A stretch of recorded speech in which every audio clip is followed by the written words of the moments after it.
కాచిందెయ్యి వేడి వేడి అన్నం మీద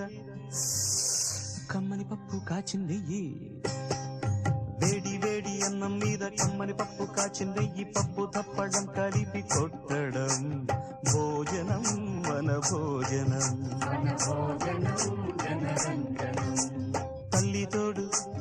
పిల్ల మేక